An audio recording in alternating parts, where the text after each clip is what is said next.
you have to figure out where your priorities lie. And those are things you have to work on.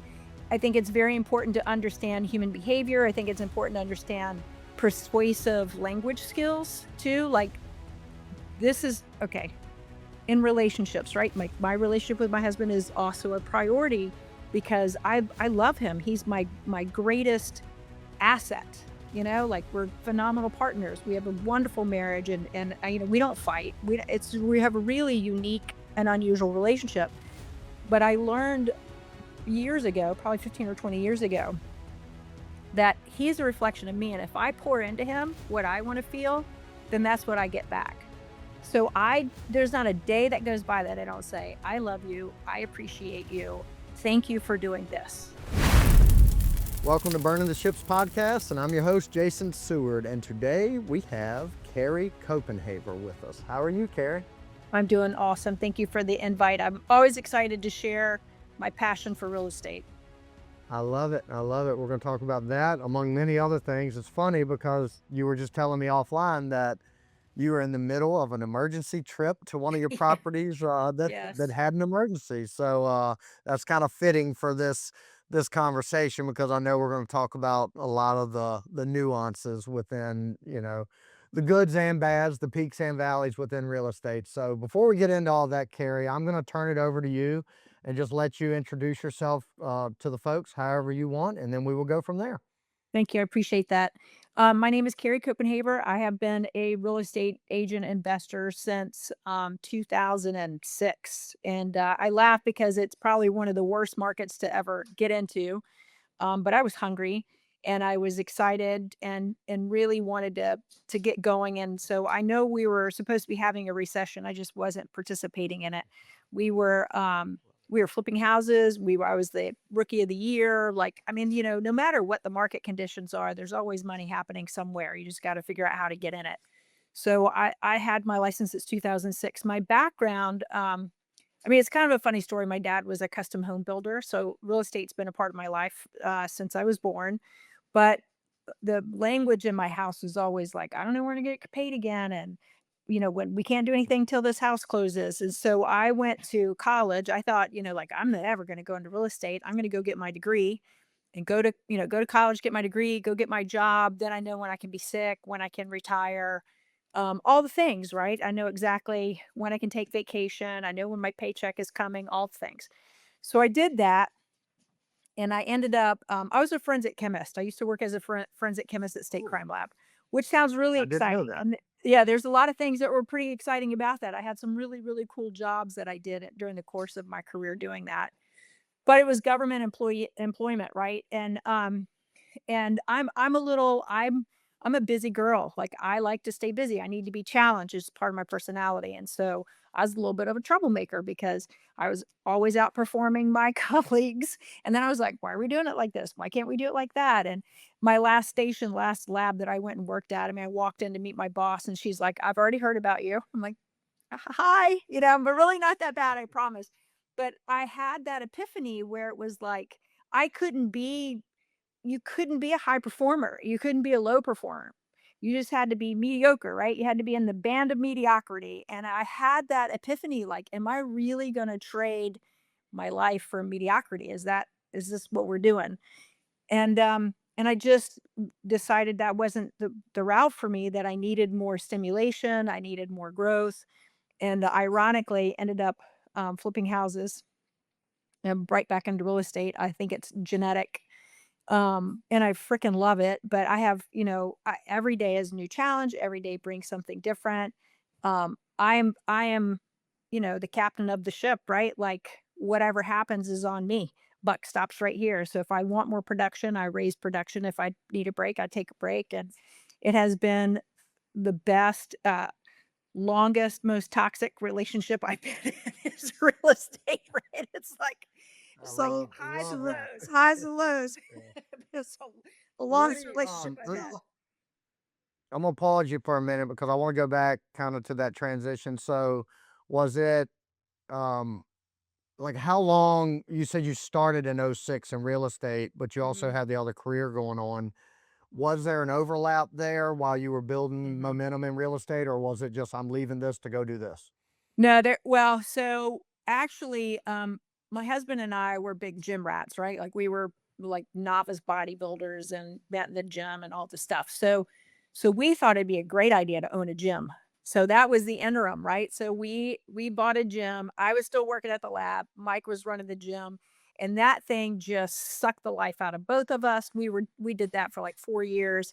We sold the gym and then went into real estate after that. So, and then I still worked at the lab until we kind of got things going. And then I was part time. Then I just got out. So it was, Gotcha. yeah, it was all just part of a process. I think, uh, I'm a big 1 foot in, 1 foot out person because you need to have, so not everybody has enough savings to be able to roll into something. And the broker you are, the hungrier you are, the harder you're going to work, right? But you also, we had a young family, so we couldn't be completely irresponsible. Like we had to have some income coming in until we got it figured out.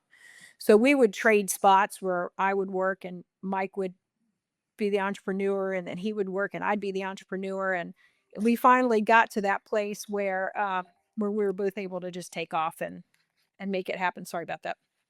Yeah. So yeah, it was No, a little you're bit of you're a fine. process, but we got it. I think you're making a you're making an interesting point because I like obviously the name of this podcast is burning the ships, and the whole mindset there is go all in, don't look back. And so like I get asked all the time, and I'm sure you do too, for people wanting to make that switch. They're not happy with their current situation Mhm. or their career, and they want to jump into real estate.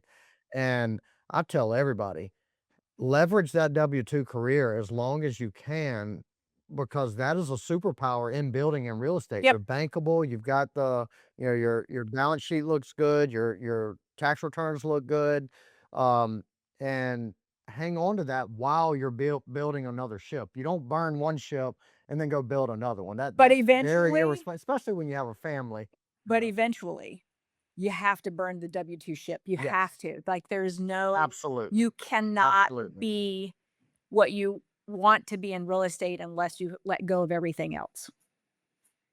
Like it requires singular 100%, and focus. it's just exactly right. And, like in my scenario, I didn't burn the ship until I was 40 years old, right? I worked 20 Yeah. years prior to that building a good savings, a good rental portfolio, and I had that.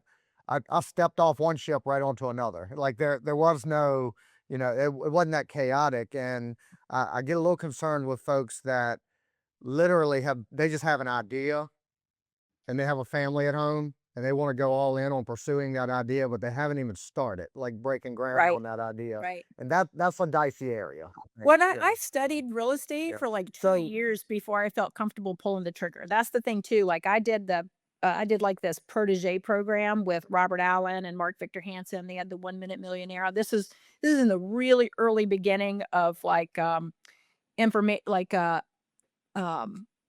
seminars and then selling programs out of seminars. So I was very new to that and went to a seminar and I was like, I can do this. And so I invested in the seminar and I studied that religiously for 2 years before I was like, okay, I'm ready. And I pulled the trigger and bought a house and got it done. So, yeah, you can't go from nothing to like you've got to build the foundation. You have to have the knowledge base. I have people that want to work with me all the time and have no real estate knowledge. I just don't have the time, energy, and effort to pour into that. So I'm always like, go get your license, go get on a team, understand the foundation of real estate, then we can bring in the investment side. But you don't have to start that way. You can start off as an investor, but you've got to have some foundation of real estate. You have to understand the language and understand the process and how things go. So it takes a little bit. well, yeah, you also have to kind of prove to yourself that you can handle adversity because there's no shortage of it in, well, any entrepreneurship, but Yeah. specifically real estate. Like you're gonna get kicked in the teeth. That's not an exception to the rule. That is going to happen, right? Way too often, unfortunately. I mean, it like I said, it's the longest Yeah. toxic relationship I ever had. But it's funny because there's just so many highs and lows, highs and lows, highs and lows. And there's days that everything's coming together, and then there's a day where everything's falling apart. And it is. And it Yep. I'm lucky that my husband is my partner and we get along really, really well and we complement each other greatly. And so he understands. the emotional roller coaster of real estate, and so we navigate that very well in our marriage and in our business relationship, and so I think it's just, I'm very blessed Yeah. because if I didn't have a partner that understood what it takes to get through everything, it makes it a little bit more complicated. You're speaking different languages, living in different paradigms. Yep. So I wanna go back a little bit again to like, so you talked about like your dad was a builder and the conversations that you grew up hearing, right? Yep. And so that kind of shaped it, it almost scared you to going down that road because you wanted the comfort, you wanted the security and things like that. So you pursued that, you ultimately got it. What was it, and I think you articulated this already, but was it the idea of just not having full control of like your creativity and maybe not being fully rewarded for your efforts? Was all of that what kind of burned you out in that other world to ultimately say, "Nah, I'm gonna go do this"? I mean, what was it specifically? That's such a great question. Um, I think there are some of us that are just born with a high drive, right? Like I'm on a mission my entire life to improve myself. That means improve my finances, improve my health, improve my marriage, improve my relationships. Like that's just how I'm made. And I couldn't do it in the confines of employment because it was, and the other thing to your point, yeah, it was super annoying to get a 3% raise. Like, what is that? Was that like $20 a Mhm. paycheck? Like, it just didn't, the Right. math wasn't mathing. Like here I am, like, I'm never going to have it anything if I'm doing this, right? Like, I want to travel. I want to be able to do stuff. I want to be able to buy things. I want to be able to put my kids through college. All of that.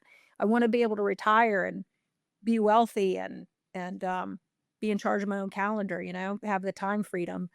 And I just I think I just got to that point where I thought I can't do this every day. I just can't do this every day because at the very end I was a drug chemist. And in drug chemistry, it's very production oriented. So it's like, you get in your marijuana and your little bags of crack cocaine, and that was day in, day out, day in, day out, day in, day out. And it was a very tedious job. And I don't operate well in tedium. I need a little bit more variety Yeah. and excitement and challenge. The biggest thing is challenge Yeah. because I want to stay on this state of improvement. And real estate has given me all of that. But I think, I think people get, so I explained to you kind of how I feel about this. I think people get very comfortable and they think that they have security in their jobs, right? And so they're afraid to take big risks. And I have figured out how to live Yep. comfortably uncomfortable. I don't know what comfort looks like. I don't know what security looks like. I just every day you kill, you eat what you kill. And you sock away stuff for later days. And we have a great rental portfolio. So I mean, I'm in good shape at this point in time. But that challenge of every day getting up and hunting was exhilarating. And it still is. Like the thrill of the hunt is still there. And I love to be challenged consistently and the thrill of the hunt and all of that stuff. And the Mhm. mediocrity just didn't fit my personality. I just didn't find joy in that. And life's just too short. This is not a dress rehearsal. We're one and done. So I want to get the most out of this experience of life that I can. And that meant Yeah. the entrepreneurial route was just the best fit for us. I love that. So now I'm curious, as you were raising your children, so how many children do you have? I have two sons. They are 28 and 26. Okay. So as you're raising them, what were the conversations they were hearing in your household? You know, you heard it from one perspective from your father. What conversations did they hear growing up? I, you know, keep in mind, they're being raised during a time where literally there's a kid making $1 million a year opening toys on YouTube, right? And getting paid through his Right, sponsorships right. and stuff like that, right? And I told my kids, like, you can literally make money doing anything that you enjoy, but it's going to take work, right? Like there's a grind and a hustle in that. But my claim to fame with my boys is teaching them how to hustle, right? Like my kids are like, I want blah blah blah. I'm like, cool. How are you gonna earn that? How are you gonna get the money to get what you want? And so my my oldest son, I taught him how to hustle off Nextdoor, right, which is a neighborhood app. And you'd have on Nextdoor, people would be like, I need somebody to mow my lawn. Well, we started him off cutting grass.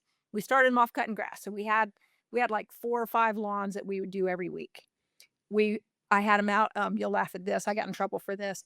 But when we first moved down to the oceanfront, we have restricted parking, right? And so every July 4th, you'd have this huge influx of people coming in, and they're looking for places to park, and they're going around the neighborhood trying to find parking. Well, at the time, we would get these yellow passes. They were residential visitor tags that we could give to our visitors. And so I would go get like 30 or 40 of them, and I'd put the kids out and we'd sell them for like 20 bucks a piece until the neighbor found out. Where she confronted us while we were doing it, and she called the police, and then it was like void if sold and whatever. And so, but the kids, they make 400 bucks on July 4th, right? It was just teaching them how to Yeah. identify an opportunity, where if you fill a need, if you solve the problem, you get paid for that. So what problem are we going to solve? So we would do that on July 4th. Gray would get on next door and go pull weeds or mow lawns, or take you know, go help somebody move furniture or whatever to make that extra cash. So that's probably the biggest lesson, I think. And they would come do houses with us, and they're both Gray and his fiance came down and did a year and a half of a flipping houses with us. They moved to Wilmington. They're on a project right now, and my youngest one does project management for us now. So there's been pros and cons, right? Because my oldest one, he's so funny. He's like, I can't work in a cubicle. Like that's just not ever going to happen. I'm not going to do the Mhm. corporate life. And so Yep. he's now wants to go get his electric like his electrical journeyman. So he's working on that right now. And then my youngest one just Yeah. he flips houses. He's got a couple rental properties. He's 26 years old, 2 rental properties. So that's the whole point is I teaching love it. them I like you got to hustle, you got to grind, and you've got to be you're not. responsible for making your way. Yeah, and your youngest, I got to see a little bit of that hustle or that creativity at our deal maker event because he, at the end of you probably don't know this, but at the end of the event, we had leftover pizza, and we had like 8 large pizzas left over, and it was I think this was a Thursday night, and he was standing there talking to us. I said, "Hey man, you want to take a pizza home?" He said, "Yeah, that'd be great." And I said, "You want more than one?" He said, "Yeah, I'll take them. My friend has a birthday party this weekend. I'll show up with these pizza. I'm gonna be the most popular person there." So he was so excited till like he just hustled 3 pizzas out of there, and he's gonna take it to his friends. So I just thought I was like, man, that is he's a hustler. So I love it. Yeah, Yeah, yeah. They're funny. They're a lot of fun. Great kids. We have a great relationship because of yeah. it too, right? So Like we've been able to spend time. I invested a lot of time with my children while they were growing up, and that was the hugest benefit of not having to leave them at daycare or in the summer times. I'd be home with them in the summer, and they'd just go with me, and we'd do what had to be done. So they've been inculcated, if you will, in this business since they were young. yeah, yeah.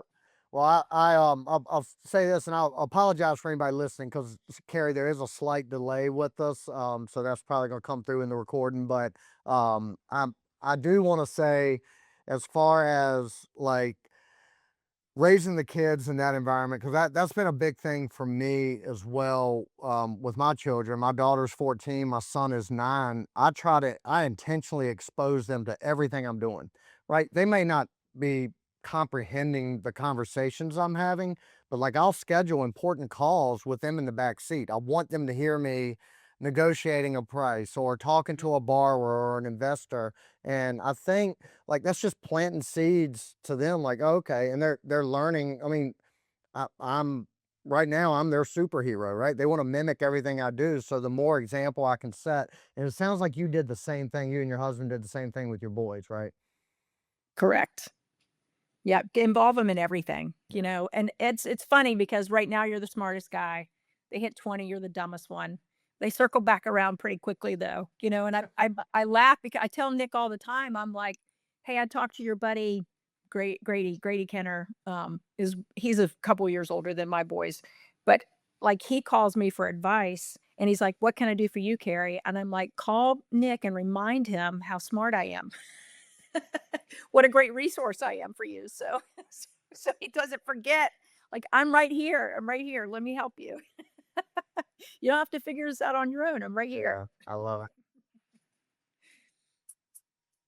So, so Carrie, you guys, so like you said, '06, you kind of started getting into it. Eventually, that led to you and your husband both just all in full time. So, what from that point, since it's been a full time journey, I know you have the brokerage, you've flipped houses, you've built a rental portfolio, you do a lot of creative deals, Mhm. creative financing, subject to all those things. Um, how has that journey looked from is it just you dive into wherever opportunity is, or do you kind of seek out one thing at a time that you're interested in and just build from there? Uh, okay. I'll give a more general answer and then I'll answer for myself. I think you have to start with a vision. You've got to have a vision. You've got to have a very strong why. I'm a big law of attraction gal too. Like if you put the energy out there and you decide this is what I'm doing and you say it with conviction, with congruency, it finds its way to you. You just have to be open to it. And I think what I find most people will go mindset's such a big piece of this conversation right here, right? I find a lot of people want to get started, but they have this fear and they have a mindset of scarcity. Like, there's no deals out there. I'll never get a deal. Real estate's too expensive. And they talk themselves out of, and even if a deal shows up in front of them, they can't see it because they've got blinders on to all the things because they're telling themselves they can't do it. And you can tell yourself you can do it or you can't do it, and you're right both times, right? So Yep. um obviously I'm one of those can do people, but it took a little bit to like understand that you can do whatever you want to. We had a guy come into TRIG. TRIG is Tidewater Real Estate Investors Group, by the way, and it's the Hampton Roads oldest RIA, Real Estate Investment Association. We had a guy come in there. Now, I've been there years and years and years.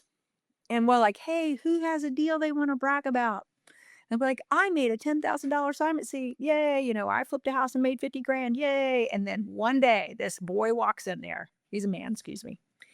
He grabs that microphone. He's like, I just got a 20-unit apartment building under contract. I'm going to make $1 million. It was something insane like that. I'm like, you can't start there. I was thinking, what? Right. So it Right. blew my mind that he Yeah. jumped ahead of everything, went right into the multifamily space and just crushed it. And, so I say Yeah. that to say this, like, you gotta have a vision and you gotta have a big why. You have to have a big drive, something that's going to carry you through all the adversities that the learning curve, if you will, because it's bumpy, and it's not easy. If it were easy, everybody would do it. You gotta have that big why to get you through there.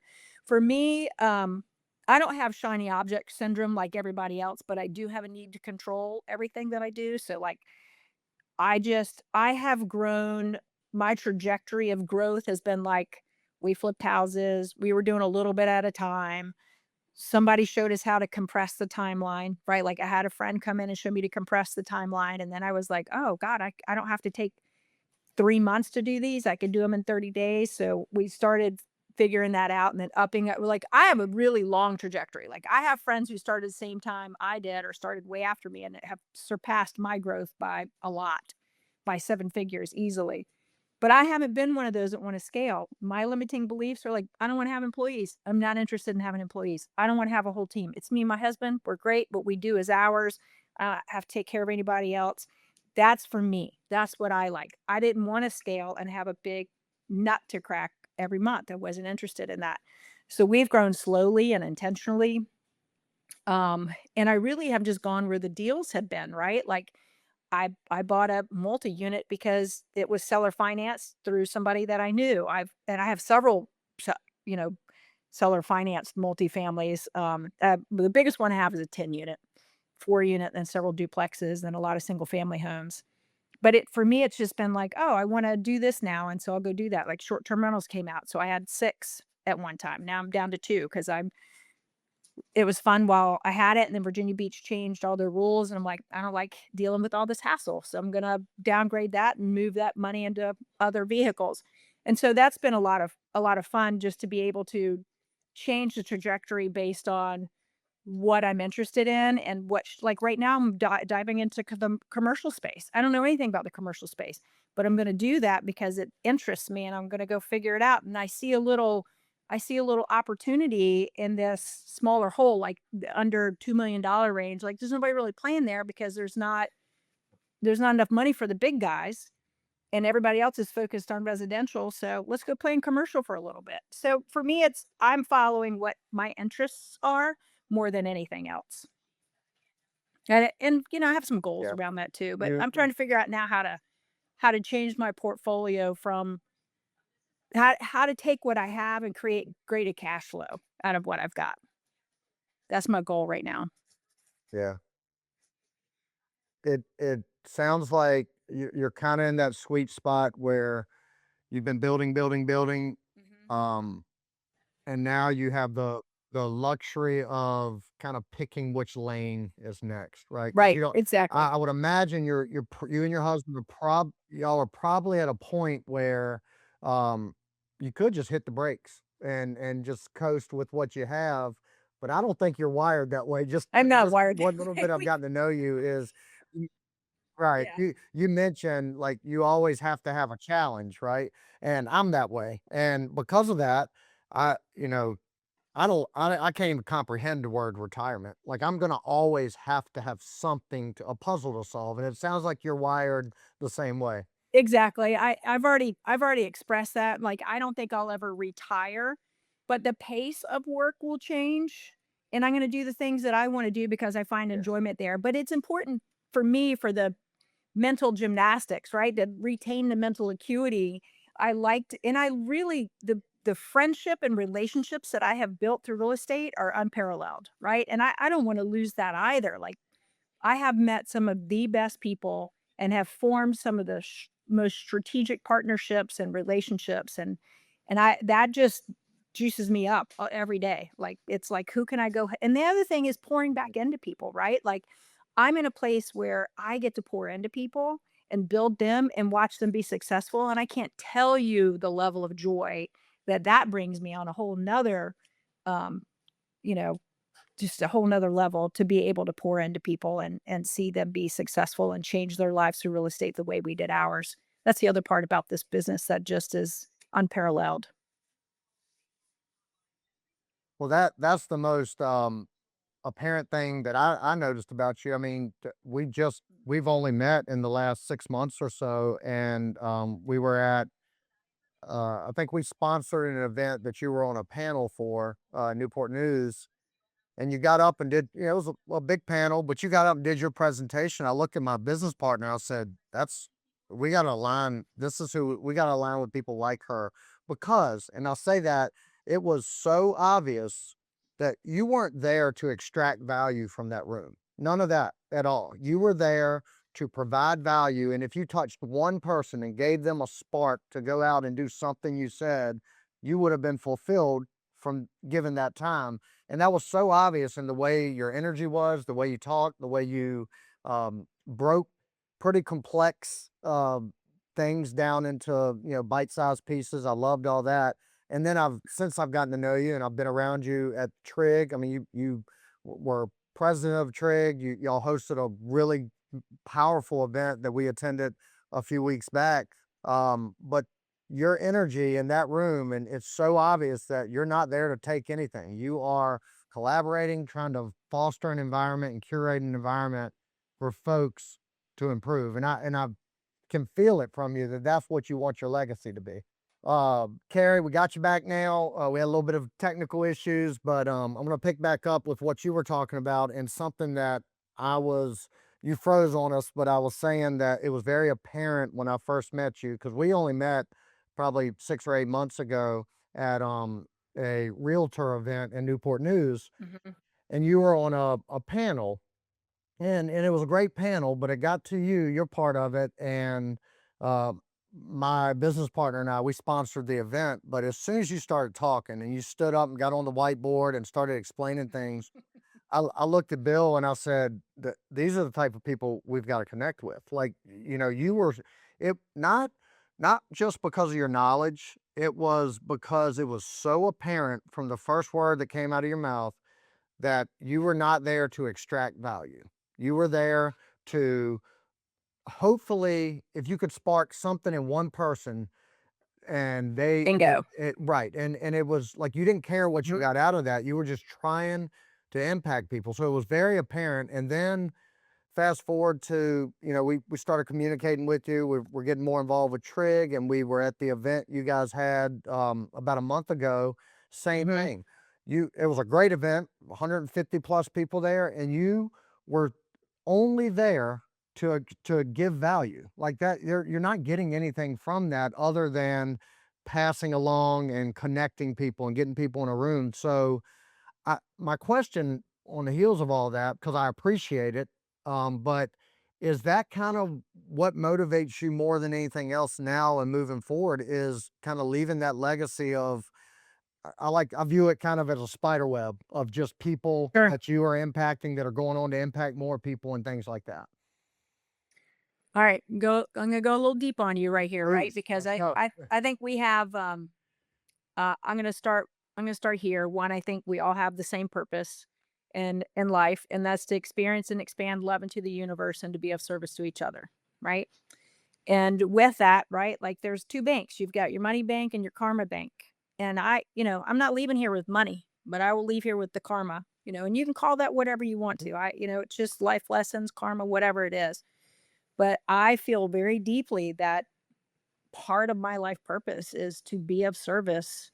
And that, there are benefits that come from that, right? But primarily, yeah, I'm just pouring into people because karmically, like, that's my purpose, that's my life journey, is to bring other people up while I'm here, and I wanna impact as many people as I can in the shortest amount of time. So, yeah, I get up there and I'm like, "Whose life can I change today?"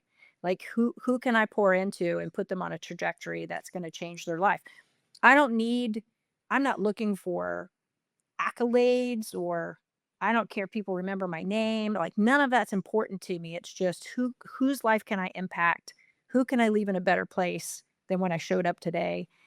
Because that at that I would say gives me the highest level of satisfaction of anything that I do in my life, right? Like, we can all have money in the bank and that's a great feeling, but it doesn't buy happiness. Mhm. We know that. But to pour into people and be of service to people and to see them change under your direction is like one of the most powerful feelings in the world, in the best way. I don't mean that like I have power over somebody. I mean that like the sensation of knowing that you are a part of a positive change in somebody's life is deeply satisfying. Yeah, it's so good. And it, I'll make a comparison here to one of my greatest mentors, who is Kelly Garrett.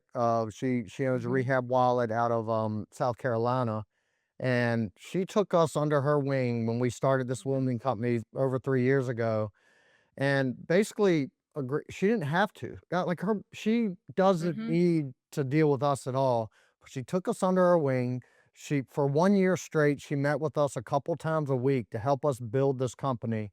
And I asked her early on, I said, "Kelly, I just have to ask, why are you doing this? You're sacrificing a lot of your time to help us, and you're actually building a competitor to this company that you own. Like, that's what you're doing. You're helping build a small rehab wallet that's actually going to be operating in the same markets that you." And she said two things. One, she said, "There's enough sunshine for all of us." And I love that. That has stuck with me and kind of reshaped the way I look at a lot of things.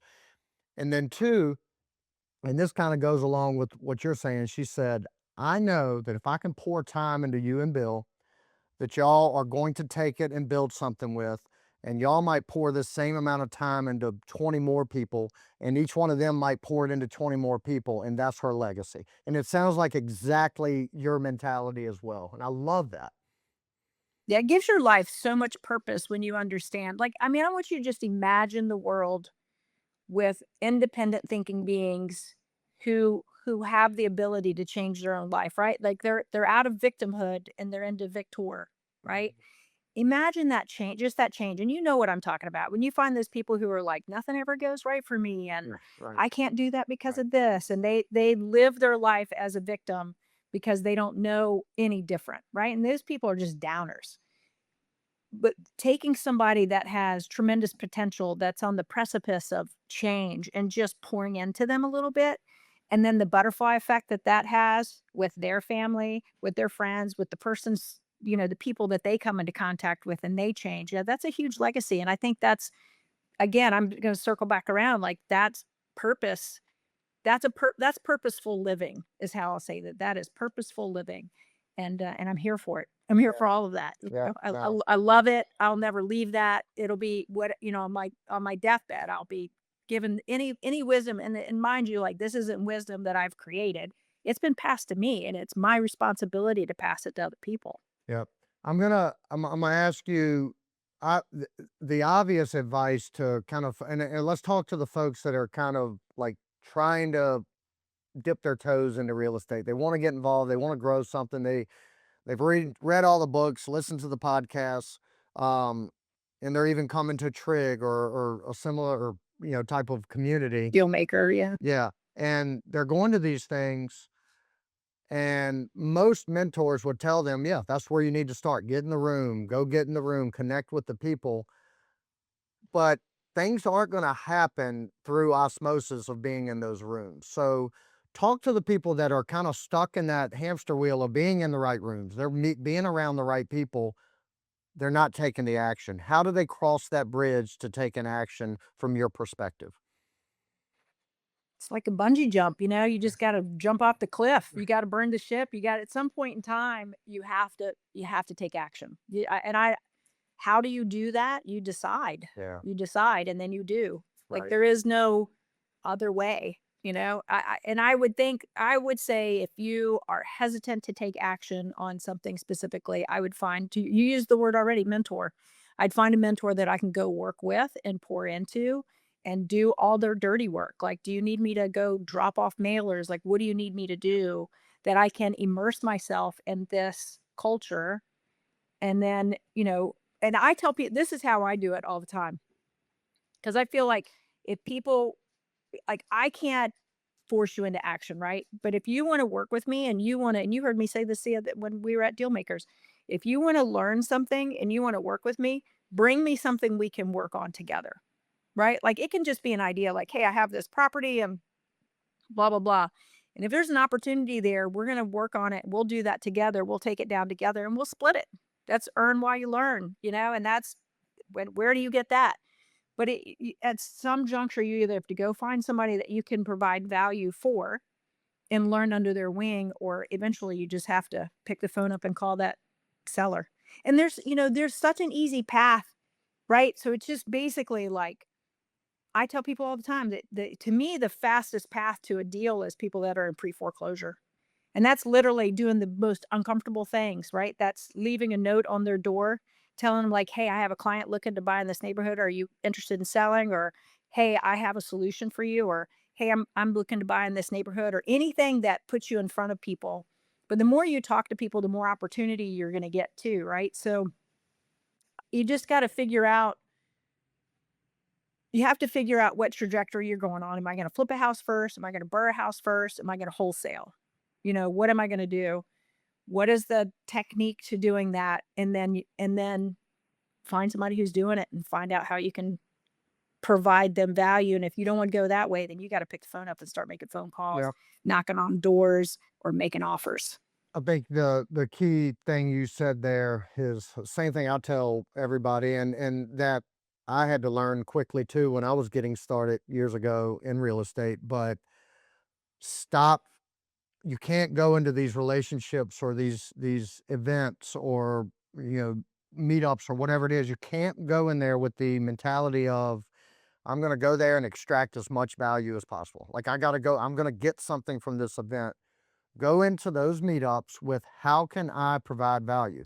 And you may not have a penny in the bank, you may not have any experience, but you might have the gift of gab. You might be able to go in there and help a big high level flipper or wholesaler or commercial person or whatever. You might be able to help them by helping them market or go to events, bring that value, show them that value, and the next thing you know, you might be brought in on some deals, or they might hold your hand through your own deals. Not I Right. think that, but it's a mentality shift. It's nothing else. It's just got to have the mentality of, where can I bring value? I'm going to TRIG next week. Okay.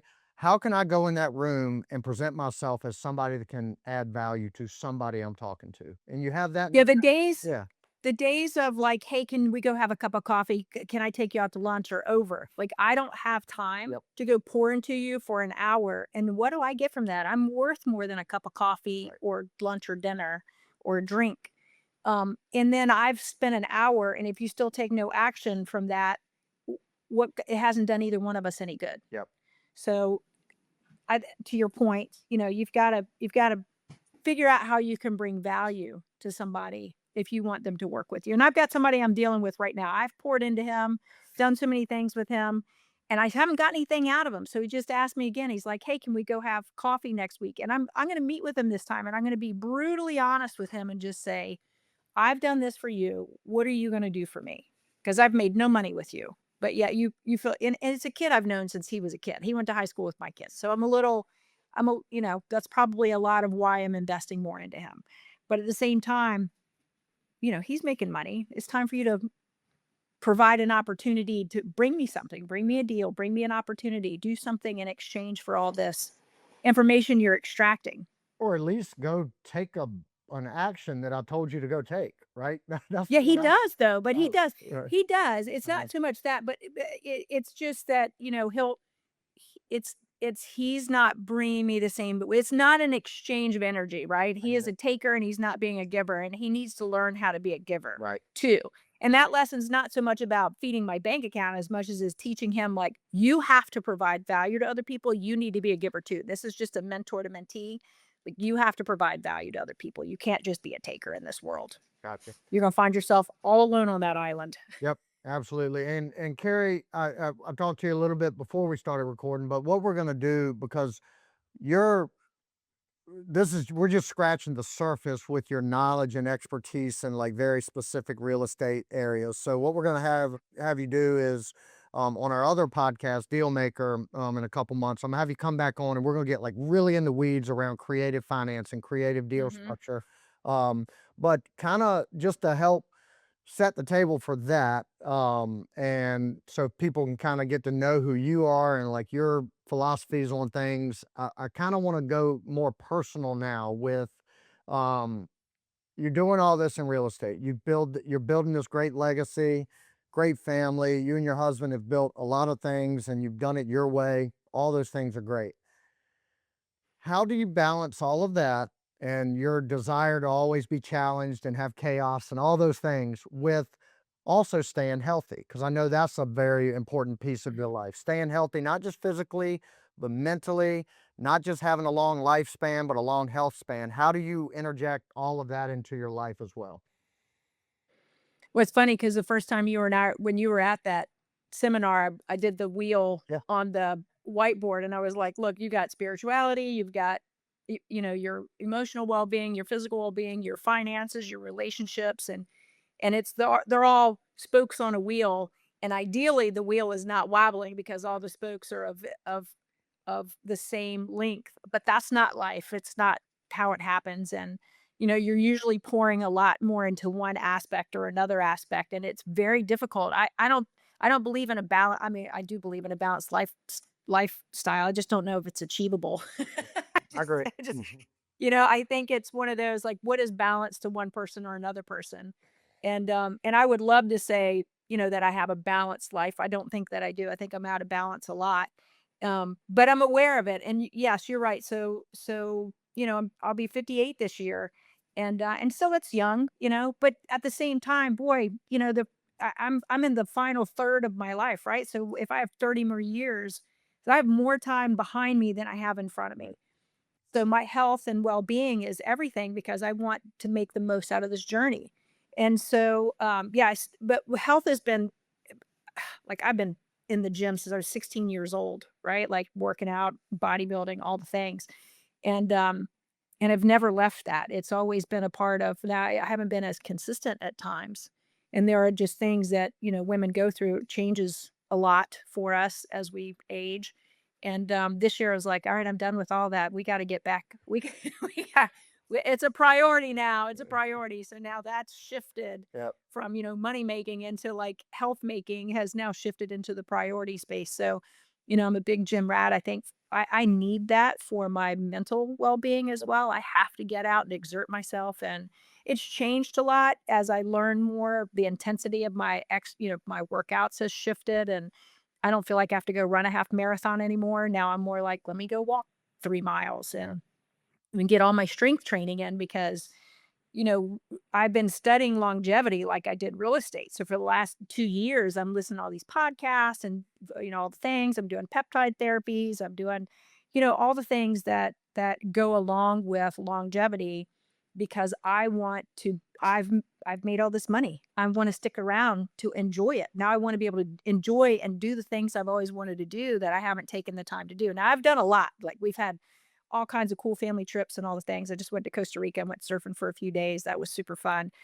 But I still want to be 75, popping into the water and surfing and having a great time. That's super important to me. So health has to take a priority.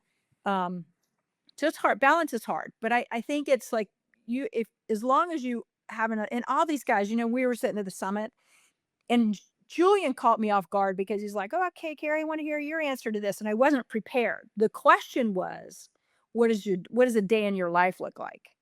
And so we had a panel of 6 people, and every one of them was like, "Well, from 7:30 to 8, I'm doing this. From 8 to 8:30, I'm doing this." I don't live that life at No. all. At all. At all. I hate time blocking. It's not part of my nature. I'm just going there are certain things that I am going to do, and one of those is go to the gym in the morning, and I'm gonna get in that sauna, and then the rest of the day, I'm a task person. Like, I need a list of tasks that have to be accomplished, and boom, boom, boom, I'll get those done. And I get them done in a timeline, but do not time block me into anything. I will fight that to death because Yeah. I hate it. I cannot stand time blocking. It just doesn't work for me. And I think it's just like you have to figure out where your priorities lie, and those are things you have to work on. I think it's very important to understand human behavior. I think it's important to understand persuasive language skills too. Like this is okay in relationships, right? My relationship with my husband is also a priority because I love him. He's my greatest asset. Like we're phenomenal partners. We have a wonderful marriage, and we don't fight. We have a really unique and unusual relationship. But I learned years ago, probably 15 or 20 years ago, that he's a reflection of me. And if I pour into him what I want to feel, then that's what I get back.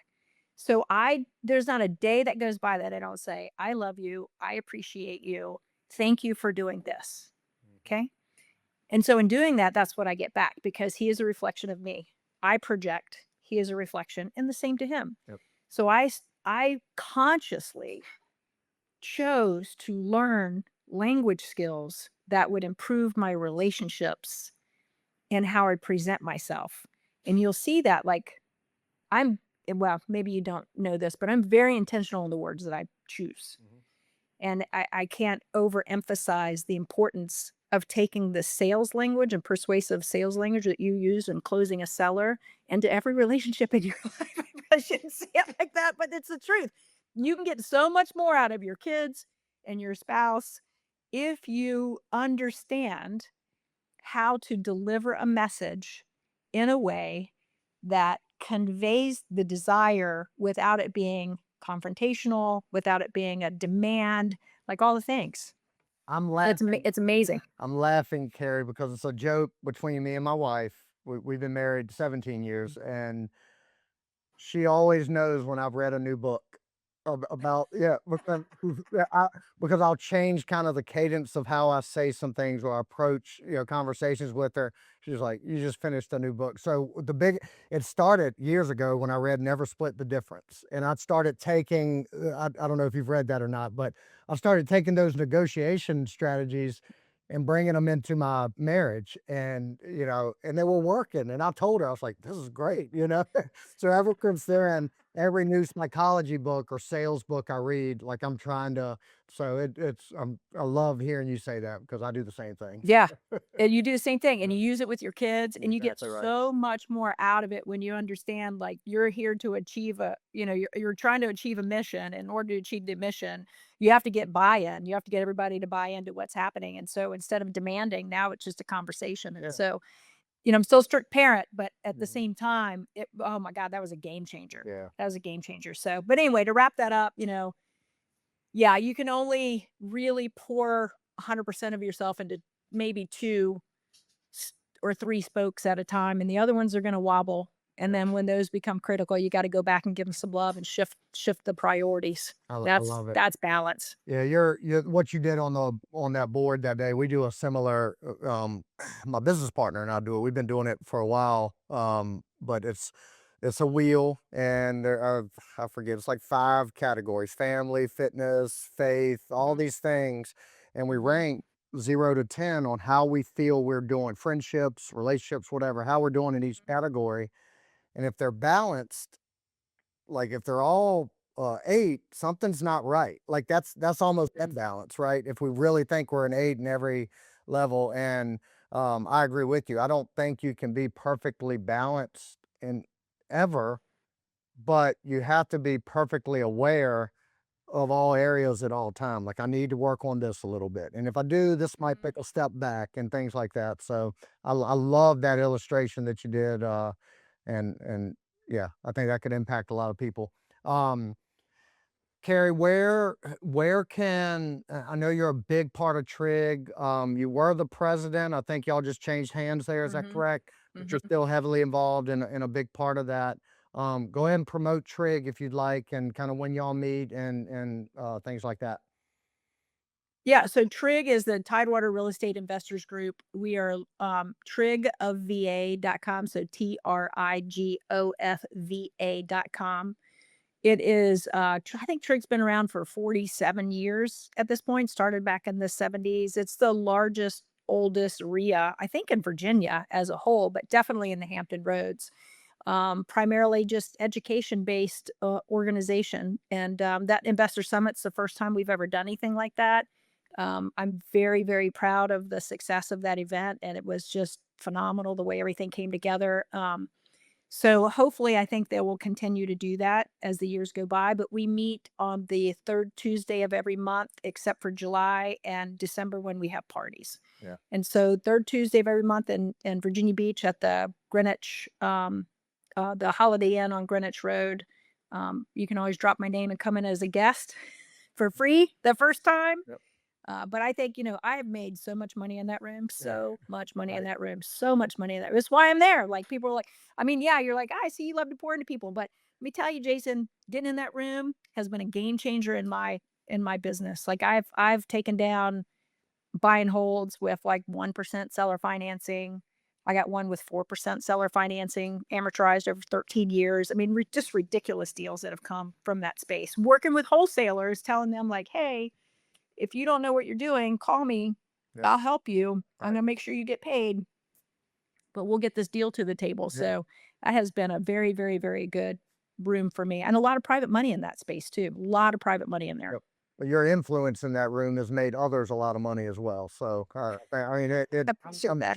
I'm sure that's the case. Like I'm just kind of dipping my toes into that group. Or we've been members for a couple years, but I mean, we're like I'm an hour and 45 minutes from there, so it's kind of Right. hard for me to make the events. But I know just from that one summit you guys did, I could just see not just the group, like everybody that attended, but y'all's like your leadership intrigue, the board of directors, everybody was involved, everybody played a role, and it was very welcoming. So I encourage anybody, and a lot of our audience is in the Hampton Roads area. So whether you are just thinking about getting into real estate, or you're seasoned and you want to meet Mhm. folks, it's a great room to be in.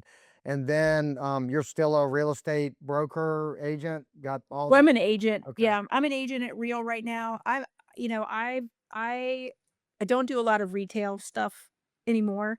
Um, but I go where I can work with great people, and so I'm doing a little bit of, we've got a little wholesaling gig, me and Rich Zapata, our partners on a business venture right now, but I am a active real estate agent, which means if you're a wholesaler, I can help you dispo deals very easily through the MLS, and that's kind of the way I prefer to work.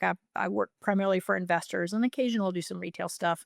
But yeah, having my license was that's funny because way back in the day, Mike was like, "Go get your license." I'm like, "I want to be an investor. I don't want to be an agent." Yeah. Yeah. He's like, "Get your license." It was the best thing I ever did. So if you're him and haw and don't know how to take the first step in real estate, go get your license, be an agent. It's still super lucrative. I think we've got a few more years, maybe another decade of it's going to be interesting to see how things shift as technology moves, but it's so lucrative. It's so lucrative. I don't know why somebody wouldn't jump on board getting your license and becoming an agent and making six figures in a year and doing investing on the side Yeah. because it's all there. It's a great introduction into the arena. You get to learn, earn while you learn again, and yeah, make a lot of money. I love it. So, Carrie, I appreciate your time today. We just scratched the surface on so many things. I feel like we could do an hour on every one of them. So, but I want to be respectful Appreciate that. for your time. And like I said, I can't wait to dive in a little deeper on some more tactical real estate stuff on the Deal Maker podcast, and we'll let folks know when we're going to do that. That'll be in a couple months. But I thank you for your time. I look forward to continuing, to build a relationship with you, Trig, everybody out that way. And thank you. Well, thank you, Jason. I thank you for the opportunity to just connect with you, connect with your all of your members or people that are attending and listening to your podcast. And I mean, if there's anything I can do to help somebody along or you have a deal you need some help with, I'm very easy to find. Carrie Copenhaver. If you just Google me, you will have my phone number. And it's not Well, difficult to find me. Ask me on what we're Facebook. yeah, what we're gonna do, we're gonna drop links to, all your info, your social media and all of that, and the show notes. So anybody listening that is fired up and wants to talk to Carrie today, just find all that stuff in the show notes and Call me. she'll get back with you. So Carrie, again, thank you so much for joining me, and we'll talk soon. Thanks, Jason. Take care. Thank you for tuning in to this episode of Burning the Ships. I want to give a special thanks to our sponsor, 608B Capital, helping real estate investors secure fast, reliable funding to fuel their boldest moves. If you're ready to take your investing to the next level, visit 608bcapital.com to learn more. If you found value in today's episode, please take a moment to rate and review the podcast. Your feedback not only helps us improve, but it also helps us reach more people who are ready to burn the ships and commit fully to their goals. And don't forget to share the episode with someone who needs that extra push to take bold action. I'll leave you with this. Burning the ships isn't just about removing the option to retreat. It's about unlocking the courage to charge forward. No matter the odds, the past is behind you and the future is yours to conquer. Thank you for listening, and I'll see you next time on Burning the Ships.